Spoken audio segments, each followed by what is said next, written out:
Hello, it's GCSE Physics Explained, and I'm going to tell you about power.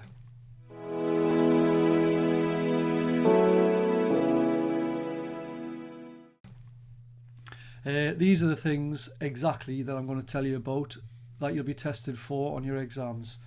You've got to be able to define power as the rate at which energy is transferred and use examples to explain this definition. You've also got to be able to recall and use the equation for power, which is work done divided by the time taken. Make sure you know what the units are. So work done's in joules, time taken's in seconds.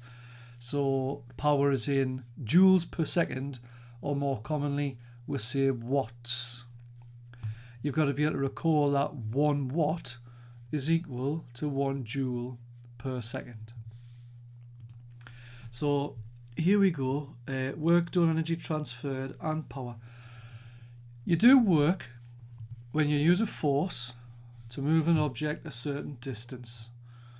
The force is needed to overcome gravity if you're moving vertically upwards, like going up some stairs or lifting something up, or it's to overcome friction if you are moving horizontally. So if you're dragging something across the floor, the work that you do would be against friction. So there's the equation once again. Work done is the force times by the distance. Your force is in newtons, named after Sir Isaac Newton. Your distance is in meters.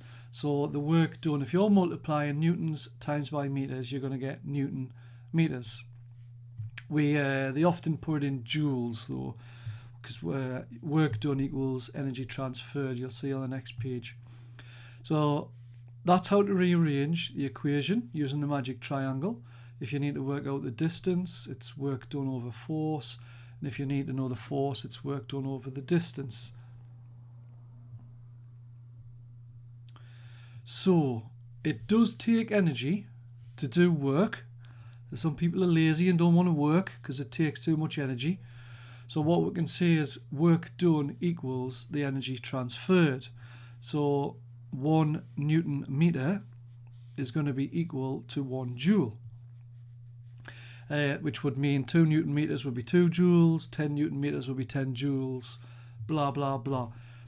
Right, I do a little experiment to show you an example of that equation in action.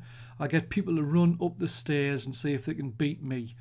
So first of all, we need to work out how much work done each person does when they're going up the stairs.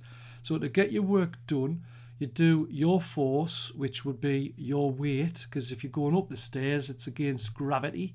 So your weight is the downward force. And we just need to know what's the total distance. Well, the distance from the bottom floor up to the top floor. So what I've had to do to work that out is count the number of steps, hashtag steps, that means number, and multiply the number of steps by the height of each step. So there's 48 steps in our school, count them tomorrow, right the way from the bottom, right the way to the top. And each stair is about 17 centimeters, so that's 0.17 meters. So do your force, that's mine, 700 newtons, multiply it by the total height, so 48 times by 0.17 obviously comes out as 8 meters and 16 centimeters, and then that comes out as 5,712 newton meters, or remember, because 1 newton meter is 1 joule, 5,712 joules. So when I go up the stairs, that is how much energy I'm using, or burning off if you like. Now it might sound like a lot, but it's not much. Check out how much energy is in a bag of crisps. So these particular crisps were 544 kilojoules. Now remember, a kilojoule is 1,000, so that's 544,000 joules. So this is quite interesting. If that's how much energy you've got in a bag of crisps, and that's how much energy you burn off when you go up the stairs once, if you do that divided by that, basically I'd have to go up the stairs 95 times to burn off the energy from one bag of crisps. So it doesn't really seem worth it, does it, when you think about it like that? Right. If you know how much time it takes to climb the stairs, you can also work out how powerful you are. So I get the students to see if they are more powerful than me. So to get your power, once you've known how much work done you've had to do by going up the stairs, that's your force times by your distance, then basically just divide that by the time. Or because work done equals energy transferred, to get the power you can do energy transferred divided by time taken. Okay, so and the 1 joule every second that you're using is called 1 watt of power. So as it says there, 1 watt is 1 joule per second. So I say to people in the classroom, power is measured in watts, and they go, joules? I'm like, no man, I'm not asking you a question. I'm telling you that power is measured in watts. Okay, so it's to see whether people are actually paying attention or not. Okay, right. Now that's just a template for someone actually running up the stairs. So I'll show you some data. So I got this lad Aidan. He ran up the stairs and it took him 9.5 seconds to go right the way from the bottom right the way to the top.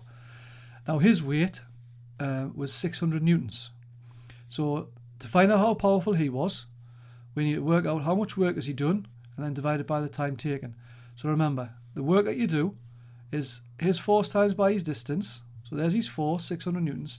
That's the distance from the bottom to the top, 8.16 meters, divided by his time, 9.5.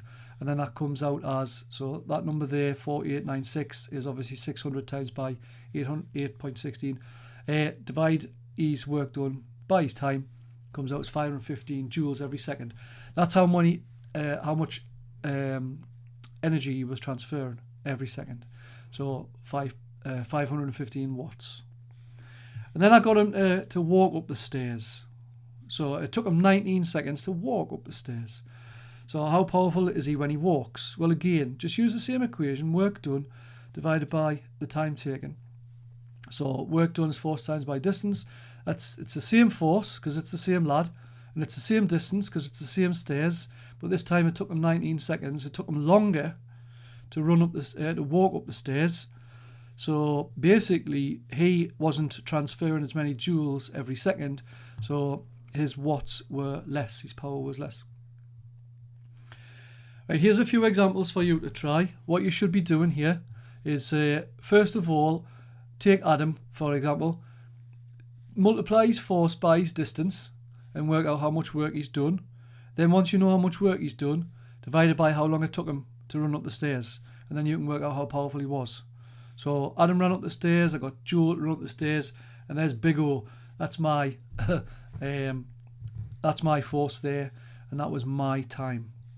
Okay, now what you'll notice is my force is a lot bigger than these two lightweights, and yet my time is, well, it's not as fast as Joel's, he's a whippet, but it's faster than Adam. So there's a good chance that I'm going to be quite powerful here. So you do the calculation, pause the video, and then I'll meet you on the next screen. Okie dokie. Right, there's your answers. Okay, so as you can see, I had to do the most work done, because even though we've all went up the same set of stairs, I'm the heaviest. I've got the most force to lug up the stairs. So I do the most work done, and I managed to do that work in, roughly the same time as the lads, if not, faster than him anyway. So you can see my power is the greatest. So once again, Big O wins.